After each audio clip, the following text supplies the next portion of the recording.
hit to the defense. It's going to be very hard for a run defense that I thought was already a little suspect.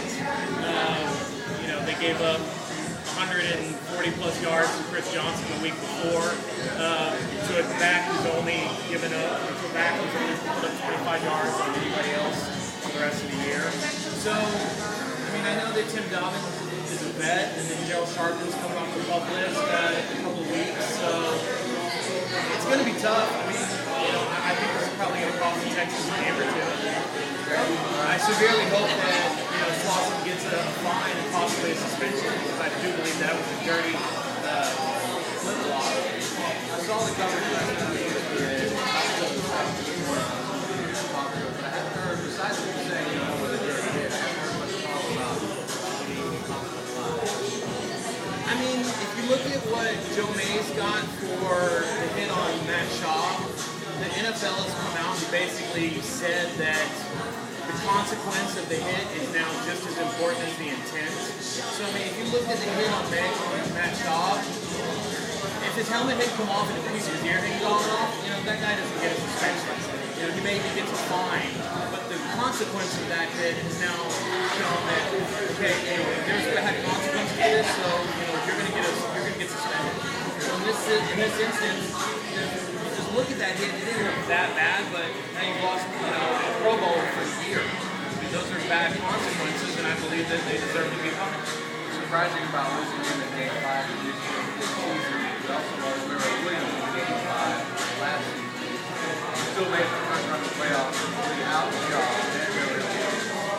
Do you think with this defense as such, the way Phillips has built it, that not that anybody can replace Cushing, but that he can plug other people into the system? Well, if you look at last year, this team has definitely shown that they can go through adversity and they can lose star players and still perform at a high level. Any team in the league is probably one of the only teams that they've shown that they can lose a star of that caliber and still, last year they lost their best defensive player and was still the number 2 defense in the league. Now obviously Cushing's not the best player in this defense. It's definitely J.J. Watt, but I think Cushing's probably the heart of this defense. So, I think that they can definitely play at a high level without him, but, against a team like Baltimore that can really run the ball, I worry that we're going to be able to stop a back like Barajas. Okay. In the near future, what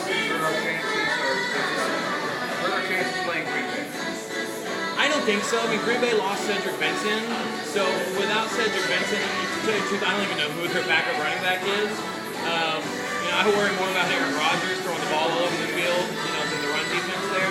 But I think the Texans should be able to beat a team like Green Bay, especially at home on Sunday Night Football.